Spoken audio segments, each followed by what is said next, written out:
Welcome you all. আজ আমি percentage math নিয়ে প্রাথমিক আলোচনা করব। পার্সেন্টেজ শুধু পাটিগণিতের ক্ষেত্রেই গুরুত্বপূর্ণ নয়, এটা আমাদের জীবনের সমস্ত ক্ষেত্রেই এটা একটা গুরুত্বপূর্ণ ভূমিকা আছে। যেমন আমরা ব্যাংকে ইন্টারেস্ট সুদের হার কত পার্সেন্টেজ দেখি, কোনো দোকানে কোনো যদি জিনিস ক্রয় করতে যাই তখন এত পার্সেন্ট ছাড়, 10% ছাড়, 10% ছাড়, এরকম জিএসটি 10%, ভারতের অর্থনীতি 8% গ্রোথ হলো, এইরকমভাবে বাস্তব জীবনেও পার্সেন্টেজের একটা ভূমিকা থাকে। আর আমাদের পাটিগণিতেও একটা বিভিন্ন ম্যাথে বিভিন্ন ক্ষেত্রে এই পার্সেন্টেজের একটা গুরুত্বপূর্ণ ভূমিকা থাকে। তো পার্সেন্টেজ ম্যাথ এর কনসেপ্টটা যদি খুব ভালোভাবে জানা থাকে তাহলে অনেক সমস্যার সমাধান, অনেক পাটিগণিতের অনেক সমস্যার সমাধান অনেক সহজে করা যায় যদি কনসেপ্টটা ঠিকভাবে সঠিকভাবে বোঝা থাকে। এবং বিভিন্ন যে কোনো পরীক্ষা যেখানে যেখানে ম্যাথমেটিক্সের অ্যারিথমেটিক বা ম্যাথমেটিক্সের প্রশ্ন জিজ্ঞাসা করা হয় সেখানে পার্সেন্টেজ থেকে চ্যাপ্টার থেকে এক দুটো ম্যাথ থাকবেই। এবং পার্সেন্টেজের ম্যাথ যদি ক্লিয়ার থাকে তো আরও অন্য অন্য চ্যাপ্টারের যে ম্যাথগুলো সেগুলো করতে অনেক সুবিধা হয়। তো পার্সেন্টেজ, তো শুরু করা যাক পার্সেন্টেজ ম্যাথ।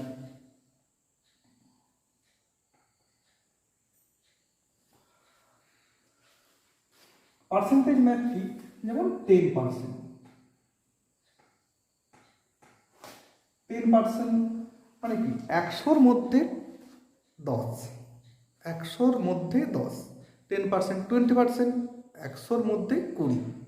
এইটা আমরা যেমন কোনো ক্রিকেট খেলার স্ট্রাইক রেট 80, মানে কি 100টা বল খেলে সে 80 রান করেছে, এরকম সে 6000 বল খেলে সেই অনুপাতে রানটা করেছে।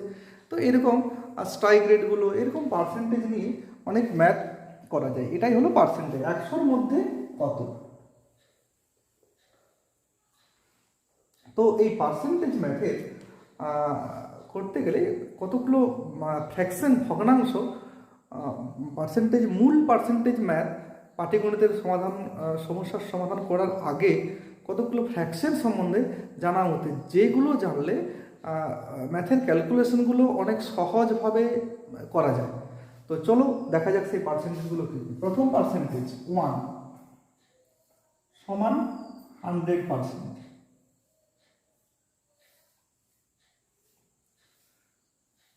1/2, 1/2 50%, 1/3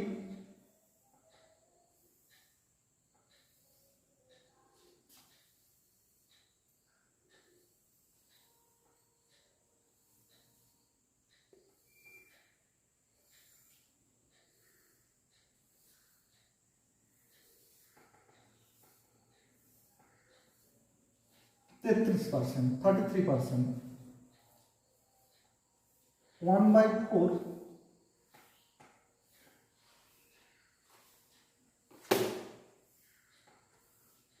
25%, 1/5 20%, 1/6 16/16√2-3%, 1/7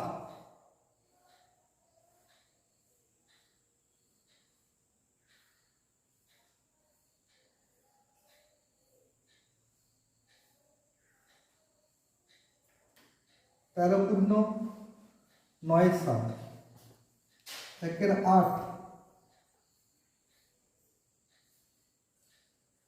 1/4.5,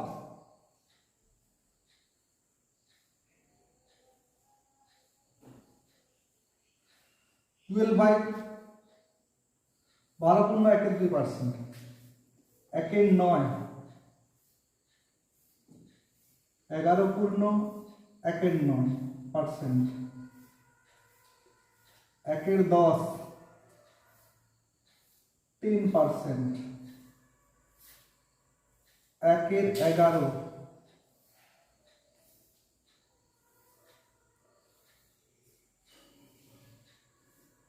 একের 9 আর একের 11 একটু কনফিউজ হওয়ার ভুলে যাওয়ার সম্ভাবনা থাকে। এটাও 99, 9, 11, 99, 11 পূর্ণ 1-এর 9%, এটা হলো 9 পূর্ণ 1-এর 9%। এরপরে 1-এর 12,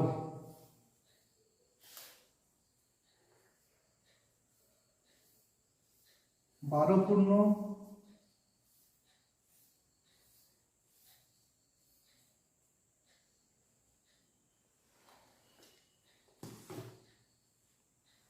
1-এর 3%।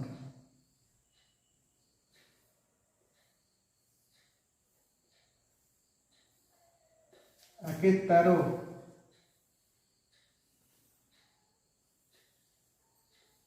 সমান 17, 91, 7 পূর্ণ 9-এর 13%। এরপর 1-এর 14,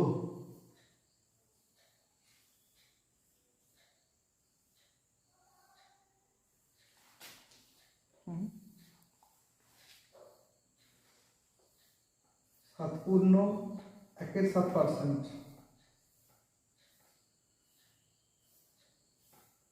1-এর 15,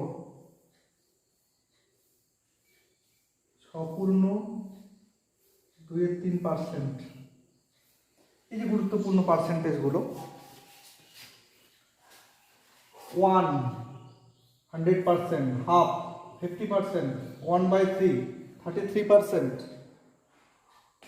1/4 25%, 1/5 20%, 1/6 16/2 16 পূর্ণ 2-এর 3%, 1/7 13 পূর্ণ 13 পূর্ণ 9-এর 7%, সরি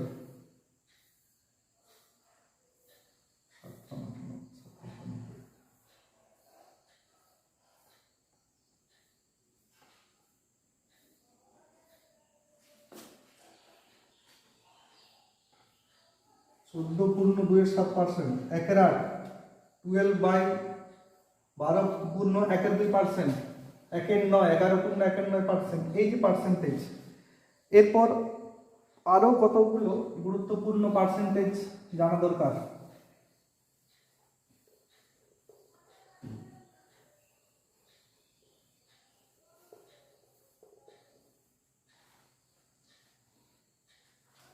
সেগুলো হলো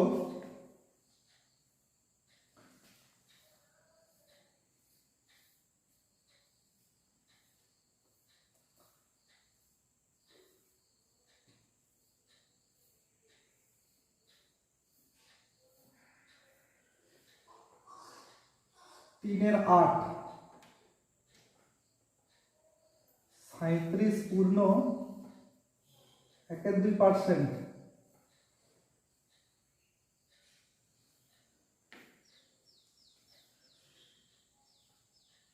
5-এর 8 62/2.5%, 4-এর 7 57/1/7%, আর 1/14 2 পূর্ণ 1-এর 2%। এইরকম এগুলো হচ্ছে বেসিক কিছু পার্সেন্টেজ। এই পার্সেন্টেজগুলো থেকে আরও নতুন ফ্র্যাকশন তৈরি করা যায়। যেমন কীভাবে, যেমন ধরো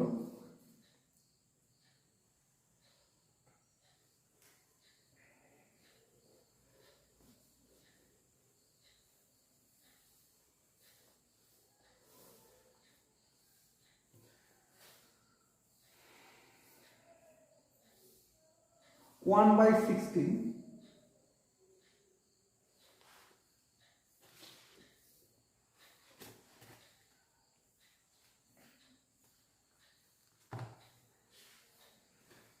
1/7/9 এই পার্সেন্টেজ এই ফ্র্যাকশনটাকে পার্সেন্টেজ করতে হবে।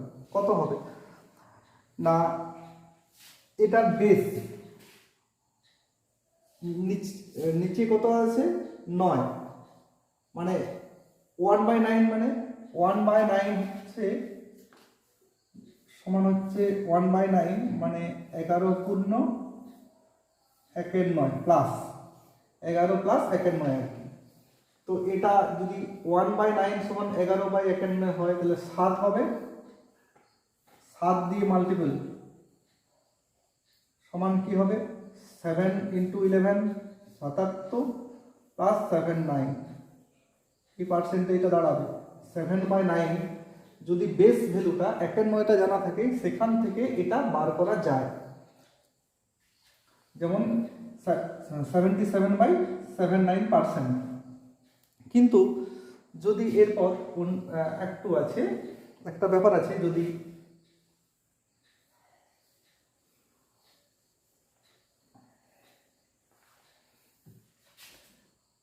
5/6 এই যে ফ্র্যাকশনটা 5/6 এটা কিভাবে পার্সেন্টেজে করা যাবে? 1/6 মানে 16/2/3, 16 পূর্ণ 2/3কে 16 প্লাস 2/3 লেখা যায়। একে 5 দিয়ে মাল্টিপল, 5 16তে 80 প্লাস 5 2-এ 10/3, 80 প্লাস 10/3। কিন্তু এখানে দেখা যাচ্ছে এইটা উপরটা বড়, হরটা বড় হয়ে যাচ্ছে, ফলে এটা কি করতে হবে, পূর্ণটা ভেঙে দিতে হবে। তাহলে এটা হবে 3 পূর্ণ 2/3, ঠিক আছে। তাহলে 3 পূর্ণ 1/3%।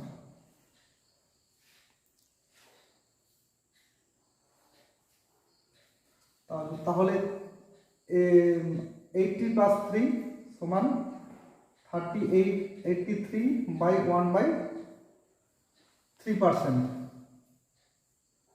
5/6 ইকুয়াল টু 83/1/3%। এইভাবে যদি বেসিক ফ্র্যাকশনগুলো জানা যায় তাহলে অন্য ফ্র্যাকশনগুলো থেকে ফ্র্যাকশন থেকে পার্সেন্টেজে পরিণত করা যায়। যেগুলো যত বেশি রপ্ত থাকবে তত অ্যারিথমেটিকের যে প্রশ্নগুলো সেই প্রশ্নগুলো করতে তত সুবিধা হবে, তত সময় কম লাগবে। এইগুলো এমনিভাবে মুখস্থ করার দরকার হয় না, করতে করতে অটোমেটিকলি এগুলো রপ্ত হয়ে যায়। প্রথম অসুবিধা হয়, কনফিউজড হয়, কিন্তু যদি রেগুলার এবং নিয়মিত প্র্যাকটিস করা যায় তাহলে এইগুলো সহজেই রপ্ত হয়ে যায়। এই ফ্র্যাকশন থেকে পার্সেন্টেজ অনায়াসেই পরিবর্তন করা যায়। এগুলো হচ্ছে কতগুলো বেসিক পার্সেন্টেজ। এইগুলো পার্সেন্টেজ বাদ দিয়েও অন্য পার্সেন্টেজ দিতে পারে, কিন্তু এই বেসিক অনেক পাটিগণিতের অনেক প্রশ্ন আছে যেগুলো এই বেসিক ফ্র্যাকশন থেকে জিজ্ঞাসা করা হয়। এই বেসিক ফ্র্যাকশনগুলো যদি কাজ করা যায় তাহলে কি হয়, অনেক প্রশ্নটার ক্যালকুলেশনগুলো অনেক সহজ হয়ে যায় এবং কনসেপ্টটা যদি ট্রিক্সটা ক্লিয়ার থাকে প্রশ্নটা অতি সহজেই একটা অ্যারিথমেটিকের সমস্যার সমাধান করা যায়, যেটা হয়তো সাধারণভাবে অনেক সময় লাগবে, অনেক কনফিউজ হয়ে যাবে। এটা হলে অনেক সহজ হবে। এরপর পার্সেন্টেজ দিয়ে কীভাবে ফ্র্যাকশনে করা যায়।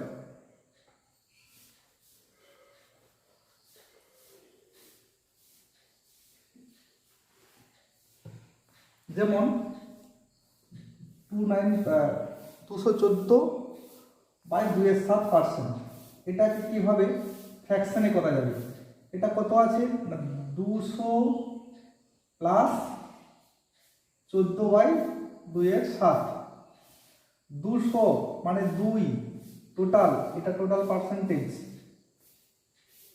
200% মানে 2, আর 14/2, 14 14 পূর্ণ 2/7 মানে হলো 1/7, মানে যোগ করলে হবে 7 পূর্ণ ভাঙলে হবে 7 2 14, 1 15 7, এটা হলো ফ্র্যাকশন।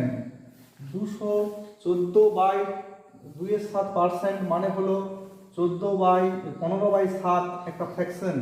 মানে এটাকে এই ফ্র্যাকশন এই পার্সেন্টেজটাকে ফ্র্যাকশনে নিয়ে আসা যায়। কতগুলো ফ্র্যাকশনকে এই যে বেস এটা এটা দিয়ে 14/2-7% যদি জানা থাকে 1/7 আর 200টা মানে 2, তাহলে এটা সহজেই একটা ফ্র্যাকশনে পরিণত করা যায়। এরপরে আরেকটা উদাহরণ,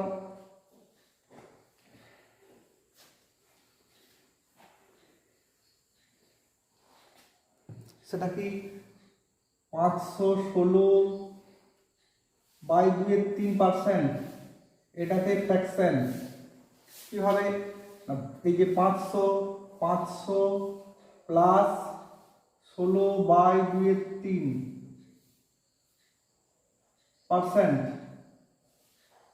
কিভাবে, 500 সমান 5 আর 16/2-3 মানে হলো 1/6। এটাকে যদি পূর্ণ করা যায় 6×5=30, 1/31, 31/6। এইটা মানে 516/2-3% মান হলো 31/6। এটা হলো পার্সেন্টেজ থেকে ফ্র্যাকশনে রূপান্তর। এইগুলো যদি করা যায় অনেক সময় অনেক প্রশ্নে এগুলো সুবিধা হয়। এরপরে যে মেইন একটা মূল আরও অঙ্কের যে আলোচনায় চলে যাচ্ছি পার্সেন্টেজ, সেটা হলো বেস চেঞ্জ। এগুলো আবার কেমন,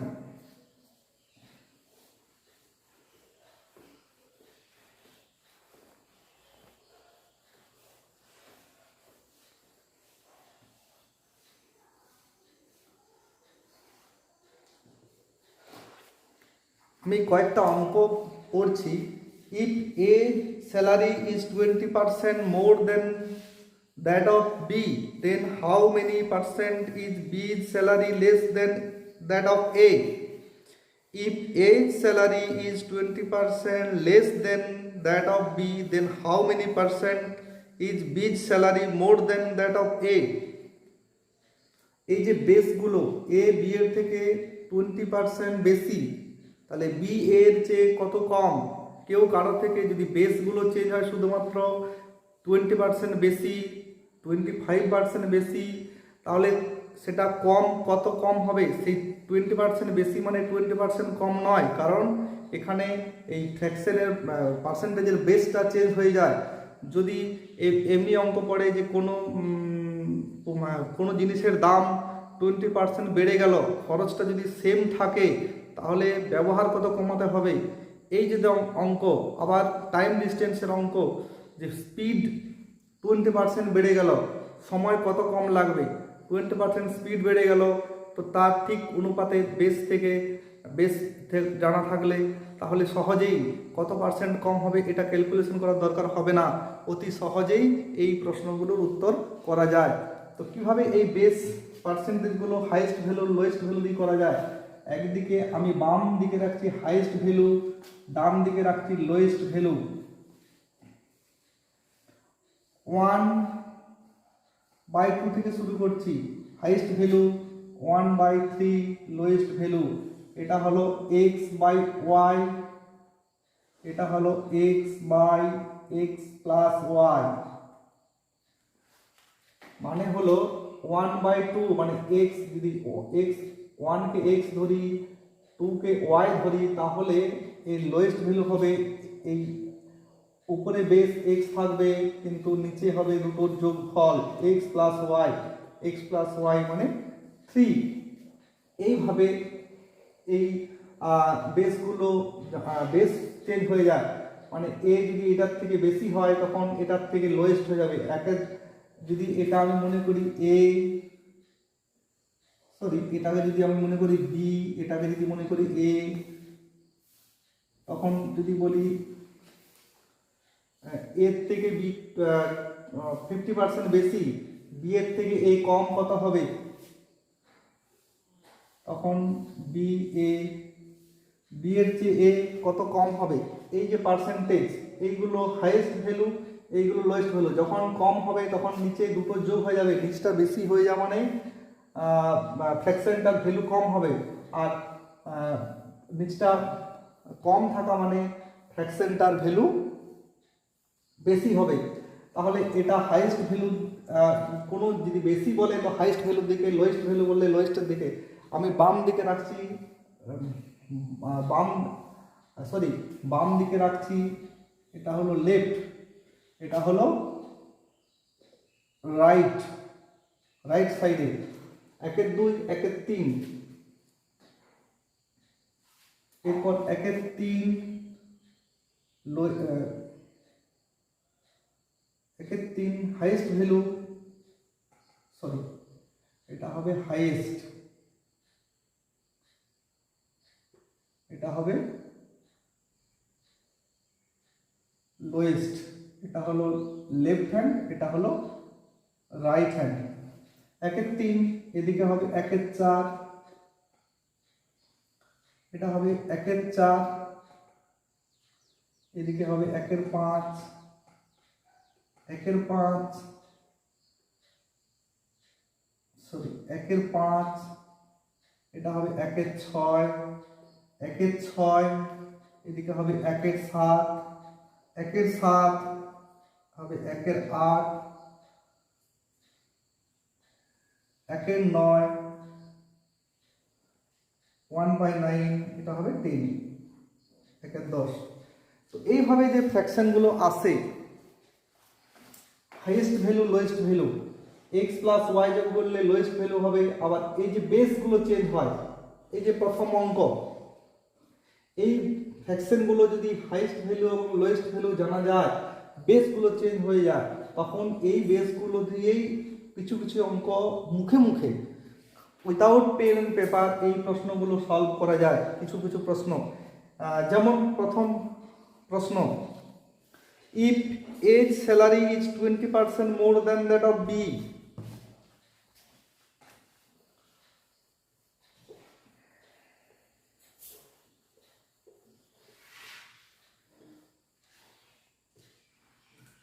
if age salary is 20% more than that of B, then how many percent is B's salary less than that of A? Age salary is 20% more. Age salary 20% more. Age salary 20% more মানে কত হবে? 1/20% মানে কত? 1/5 মোর। মোর মানে এই দিকের left hand সাইডের value. Each salary 20% more than B, then B's salary less than that of A। B এর চেয়ে 1 মানে A যদি 100 হয়, সরি B যদি 100 হয় তাহলে A হবে 120। এরপর যদি বি এ থেকে বি নেমে আসতে চায় তখন কি হবে? তখন 100 থেকে 20 বেশি, কিন্তু 120 থেকে 20% নয়, মানে 120 থেকে বেশি হলো 20। 1 থেকে কত? 20/120, 100-র মধ্যে 100। এইভাবে পাটিগণিতের এটা পালন করে সমাধান করা যায়, কিন্তু এটা টাইম কনজিউমিং। আর একটা সূত্র আছে, সূত্রটা কি না, R/100 প্লাস, আর বেশি হলে হাইয়েস্ট হলে প্লাস আর লোয়েস্ট হলে মাইনাস R/100। কিন্তু এই সূত্রগুলো এটা মনে রাখা ঠিক আছে, কিন্তু অনেক সময় সূত্র মনে থাকে না, ভুলে যায়, তখন এই সূত্রগুলো কাজ করে না। তখন এইটা বেশ ধরেই করা ভালো। কি সূত্র কোনটা প্লাস কোনটা মাইনাস এর কনফিউজড হয়ে যায়। তবে যদি সূত্র জানা থাকে তাও করা যায়, কিন্তু সূত্রটা সঠিক করতে হবে। যদি মাইনাস হয়, যদি বলে এই 20% লেস দেন, এটা যদি লেস বলে লেস, তখন এটা হবে মাইনাস। যদি এর থেকে 20% লেস হয়, তখন এ বি এর থেকে মানে কম, মানে 100 থেকে 120 চলে গেল 20%, কিন্তু 20% থেকে যখন আবার 100 ফিরে আসবে তখন কিন্তু ভ্যালুটা সেই 20% কমবে না, হয় বেশি কমাতে হবে। এইরকমভাবে হচ্ছে এই বেস চেঞ্জের যে সমাধানগুলো, এই যদি এই তালিকাটা যদি বেসগুলো থেকে যদি ফ্র্যাকশনগুলো মনে থাকে তাহলে অনেক সুবিধা হয়, অনেক ক্যালকুলেশন অনেক ইজি হয়ে যায়। যেমন এখানে যদি বলতো এটা হাইয়েস্ট ভ্যালু 20% মোর দেন বি, এইজ 20% মোর, 20% মানে 1/5, 1/5 মোর, তাহলে লেস কত হবে? 1/5 মোর, 1/5. If age salary is 20% more than that of B, then how many percent is B's salary less than that of A? মানে A যদি 120 হয়, 100 হয়, A B হবে 120, তাহলে 120 থেকে 20% কম, মানে 0 যদি পাটিগণিতভাবে করতে যায় তাহলে এটা ক্যালকুলেশন করতে হয়। কিন্তু যদি মুখে মুখে করা যায় যে 120% ও 20% মোর দেন মোর, তাহলে লেস হবে, এটা হবে হাইয়েস্ট ভ্যালু, এটা হবে লোয়েস্ট ভ্যালু, মানে 1/6 লেস হবে। 1/6 1/6 মানে কত? যদি ফ্র্যাকশনটা মুখস্থ থাকে বা মনে থাকে, 16/2/3%. If age salary more than that of মোর 1/5 মোর হয়, তাহলে বি এর স্যালারি এর থেকে ফিরে আসতে গেলে বা কম, কত কম হবে না 16/2/3%। এইভাবে যদি গাড়ির স্পিডটা 25% বাড়িয়ে দেওয়া হয়, 25% মানে 1/4 স্পিড বেড়ে গেল, 1/4 মানে 20% স্পিড বেড়ে গেল, তাহলে সময় কত কম লাগবে? সময় 1/5, 20% স্পিড বেশি হলো, 1/5 টাইমটা কম লাগবে। এই যে বেস, এই বেসের শুধুমাত্র বেসটা চেঞ্জ হয়ে যায়, তার জন্য এই বেসগুলো নিয়ে অনেক কনফিউজ তৈরি করে, শুধুমাত্র বেসগুলো। আবার যদি বাড়ির খরচ, জিনিসপত্রের দাম 20% বেড়ে গেল, সেম কনসেপ্ট, 20% খরচ, প্রাইস বেড়ে গেল, খরচ যদি সেম রাখতে চায় 20% বেড়ে গেল, মানে আবার ঠিক সেই 20% মানে 1/5 বেড়ে গেল, কম করতে গেলে কী করতে হবে? 1/6 কমাতে হবে, মানে 16/2/3 কমাতে হবে। এইরকম যে অঙ্কগুলো, এইগুলো সহজেই এই কনসেপ্ট থেকে করা যায়। আবার যদি লেস বলে, lowest value, A is 20% less than that of B, less than 20% less, 20% less মানে এই ভ্যালুটা 20% যদি লেস হয় তাহলে 1/4 বেশি। যদি A B এর চেয়ে 20% কম হয়, মানে B যদি 100 হয়, A হলো 80, ফলে যদি তাহলে কত বৃদ্ধি করতে হবে? 80 থেকে 20 বৃদ্ধি করতে গেলে তখন কি হবে? 25%, মানে এই লোয়েস্ট ভ্যালু, মানে x/x+1 হলে তখন এক্সটা বাদ দিতে হবে। হাইয়েস্ট ভ্যালুতে গেলে এক্সটা বাদ হয়ে যাবে, আর লোয়েস্ট ভ্যালুতে গেলে এক্সটা প্লাস হয়ে যাবে। আবার বলছি, যদি হাইয়েস্ট ভ্যালু থেকে লোয়েস্ট ভ্যালু যাওয়া যায় তাহলে এক্সটা বাদ, মানে এই যে 1 বা যা কিছু থাকবে, 2/3 বা যা কিছু থাকবে, এই ফ্র্যাকশনটা বাদ হয়ে যাবে। আবার যদি হাইয়েস্ট থেকে লোয়েস্টে যেতে হয়, তখন এক্সটা যোগ করে দেবে, এক্সের ভ্যালু যে 1 বা যা হরে যা থাকবে সেটা যোগ করে দিতে হয়। এইভাবে এই কনসেপ্ট থেকে কিছু কিছু অঙ্ক, 1-2টা প্রশ্ন আসে যেগুলো অতি সহজেই, মানে উইদাউট পেন অ্যান্ড পেপার এগুলো করে দেওয়া যায়। সঠিক উত্তরটা কোনো ক্যালকুলেশনও দরকার হয় না, যদি এই কনসেপ্টটা ভালোভাবে জানা থাকে। হাইয়েস্ট ভ্যালু কোনটা, লোয়েস্ট ভ্যালু কোনটা হাইয়েস্ট বলেছে আর লোয়েস্ট বলেছে। যদি হাইয়েস্ট বলে তাহলে লোয়েস্টে চলে আসতে হবে। লোয়েস্ট মানে হবে কি, এক্স প্লাস এক্স, একটা আর উপরের হরটা যোগ হয়ে যাবে, হরটা অ্যাড হয়ে যাবে, তাহলে ভগ্নাংশটা ছোটো হয়ে যাবে। আবার যদি হাইয়েস্ট বলা থাকে লোয়েস্টে যাবে, তখন এই ভগ্নাংশটা বাদ দিতে হবে, এক্সটা বাদ দিতে হবে। মানে যা উপরে হরটা থাকবে সেটা বাদ দিয়ে দিতে হবে, তাহলেই এই হাইয়েস্ট ভ্যালুটা পাওয়া যাবে। এবং যেটা অতি সহজেই যদি খুব ভালো করে কনসেপ্টটা করা যায়, অতি সহজেই এই ক্যালকুলেশনগুলো, এই ম্যাথগুলো বিভিন্ন টাইম ওয়ার্ক বা টাইম ডিস্ট্যান্স, পার্সেন্টেজের আরও বেস ভ্যালু, যেগুলো বেস ভ্যালু, এই বেস ভ্যালু দিয়ে একটা দুটো প্রশ্ন, একটা দুটো অঙ্ক দিয়ে দেবো, যে কোনো পরীক্ষায় দেয় একটা দুটো প্রশ্ন, তো এই কনসেপ্টগুলো থেকে করা যায়। এরপর ফ্র্যাকশনগুলো নিয়ে কীভাবে দু একটা অঙ্ক আমি উদাহরণস্বরূপ দেখাচ্ছি।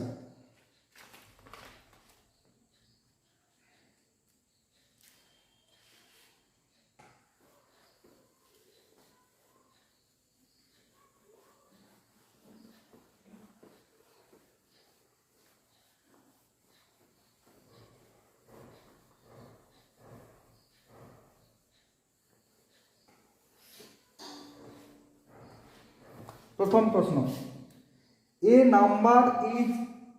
Number increased by 11/19% gives 19, the number is, একটা নাম্বার, এই নাম্বার মনে করি একটা নাম্বার x, এই নাম্বারটা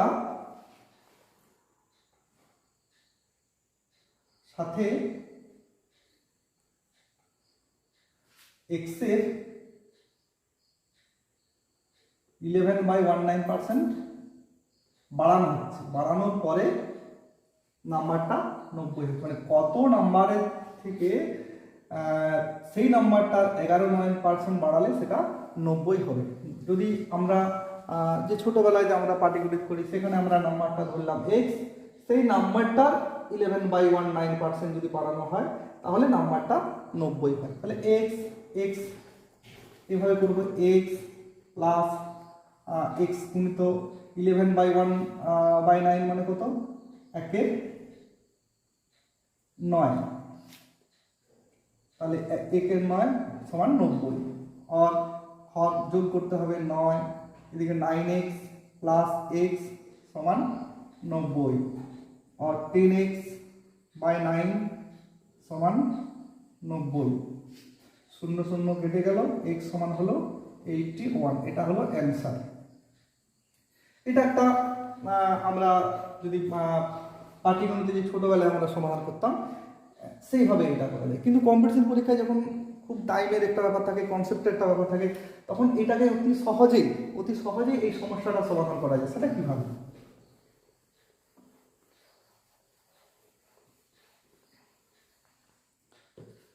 এই ফ্র্যাকশনটা নিতে হবে, এই ফ্র্যাকশনের মান 11/1/9 মানে হলো 1/9, মানে মূল সংখ্যাটা যদি 9 হয় তার 11/19% মান হলো 1।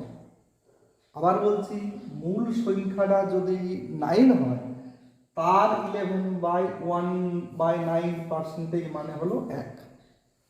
তাহলে একটা সংখ্যা তার সাথে 1 যোগ করা হচ্ছে, মূল সংখ্যাটার সাথে 1 যোগ করা হচ্ছে, তাহলে সেই সংখ্যাটা পাওয়া যায়। তাহলে তাহলে 9 এর সাথে 11/19 যোগ করা মানে কত হলো 10, সেই 10 এর ভ্যালু বলা আছে 90।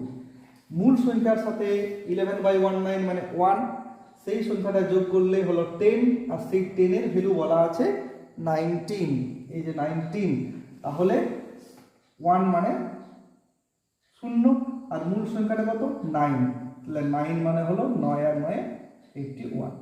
তাহলে দেখা গেল যে সমাধান না করে শুধুমাত্র ফ্র্যাকশন ভ্যালুটা যদি জানা থাকে, কোন সংখ্যাটা 11/9 বাড়ালে, বৃদ্ধি পেলে যদি 19 হয়, তাহলে সেই ফ্র্যাকশনটা যদি আমরা ফ্র্যাকশনে করে নিই, এবং ফ্র্যাকশনটার যে ভ্যালু এটা হলো 1টা হলো এই 9 সংখ্যাটার 11/19%, সেটাকে 1 বাড়ানো হয়েছে মানে 10 হয়েছে, 10 যদি 90 হয় তাহলে মানে 0 0 কেটে যায়, তাহলে 1 এর ভ্যালু 9, তাহলে মূল সংখ্যাটা কত সহজেই বের করা যায়, 9 সমান 8/1, মানে 81 কে যদি 11/19% বাড়ানো হয় তাহলে সংখ্যাটা 90 হয়। তো এইভাবে যদি ফ্র্যাকশন দিয়ে করা হয় অঙ্কটা অতি সহজেই করা যায়, বা অনেক সময় মুখেও করা যায়, বা সামান্য একটু ক্যালকুলেশনও এই ম্যাথটা ক্যালকুলেশনটা করা যায়, যেটা হয়তো সমাধান করলে সময় লাগবে, অনেক সময় পরীক্ষার হলে তাড়াহুড়াতে ভুলের সম্ভাবনা থাকে।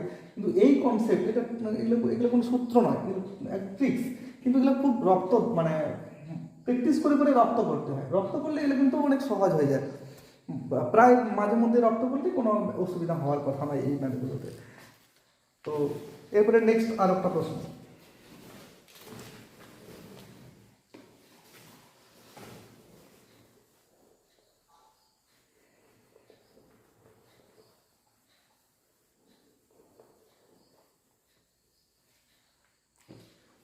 নেক্সট প্রশ্ন, a number exceed 20% of itself by 40।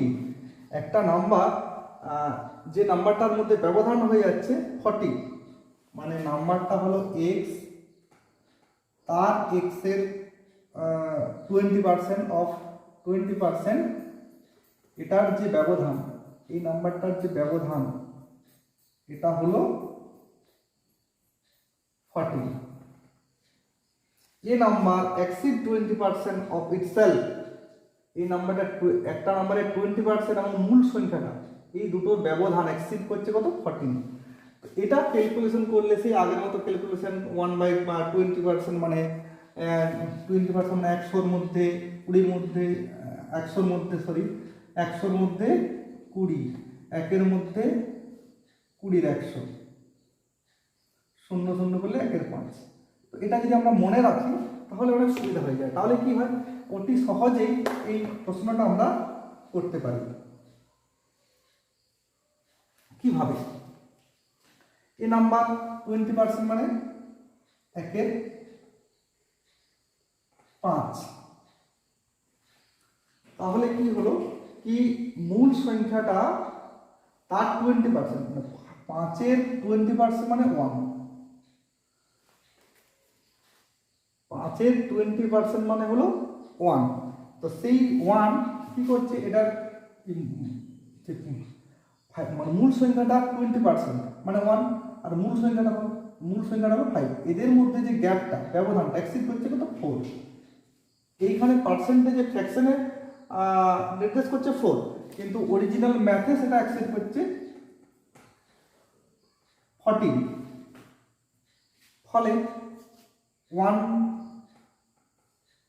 means 10। তাহলে মূল সংখ্যাটি কত 5, মূল সংখ্যাটি হলো 5 সমান 15। তাহলে সংখ্যাটা অ্যান্সারটি কি দাঁড়াবে 50। মানে হলো মূল সংখ্যাটি 50, তার 20% মানে 10, এই দুটোর ব্যবধান হলো 40, এক্সিড করলো। যদি আমরা পার্সেন্টেজের ফ্র্যাকশন পার্সেন্টেজ যদি করি, ম্যাথটা অতি সহজেই কোনো রকম সমীকরণ গঠন বা সেই সমীকরণটা সমাধান ছাড়াই শুধুমাত্র ফ্র্যাকশনের জন্য, ফ্র্যাকশন যদি জানা থাকে তাহলে এই ফ্র্যাকশনটা বা কনসেপ্টটা যদি জানা থাকে তাহলে এই অঙ্কটা সহজেই ক্যালকুলেশন করা যায়। এরপরে একটি অঙ্ক আবার এইভাবে প্রতিটা পার্সেন্টেজ রেগুলার প্র্যাকটিস করলে, ধীরে ধীরে প্র্যাকটিস করলে এই পার্সেন্টেজগুলো রপ্ত হয়ে যায়। ফলে অনেক অঙ্ক অতি সহজে করা যায়, কিন্তু একদিনে এগুলো প্র্যাকটিসের দরকার হয়। যত প্র্যাকটিস করবে এগুলো তত আরও ধারণা হবে, তত সঠিক হবে আরও বেশি করে। প্রশ্ন, if 37% of a number is 900, then 62/1/2% of the number is কত হবে? একটা নাম্বারের 37/1/2% সমান হলো 900। তাহলে এখানে যদি 37/1/2 পার্সেন্টেজের ফ্র্যাকশন ভ্যালুটা জানা থাকে, কিন্তু এটা যদি ফ্র্যাকশন ভ্যালু ক্যালকুলেশন করতে যাই, 37কে পূর্ণ ভেঙে 100 দিয়ে ভাগ করে যদি ক্যালকুলেশন করি টাইম কনজিউমার। কিন্তু যদি এটা মনে রাখা যায় 37/1/2 এর মান যদি আমরা জানি 38%, এটা একদিনে হয় না, কনফিউজ হয়ে যাবে। বারবার প্র্যাকটিস করলে সম্ভব হয়, এটা যদি সম্ভব হয় 900, আর এখানে কত বলছে 62/1/2%, মানে হলো 5/8, তাহলে 3/8 মানে 37/1/2%, মানে হলো 3/8। সেটা যদি হয় 900, তাহলে 1 কত হবে, 1 হবে 900 গুণিত 8/3, আর 58 গুণিত 5/8, তখন 8 কেটে যাবে, 300,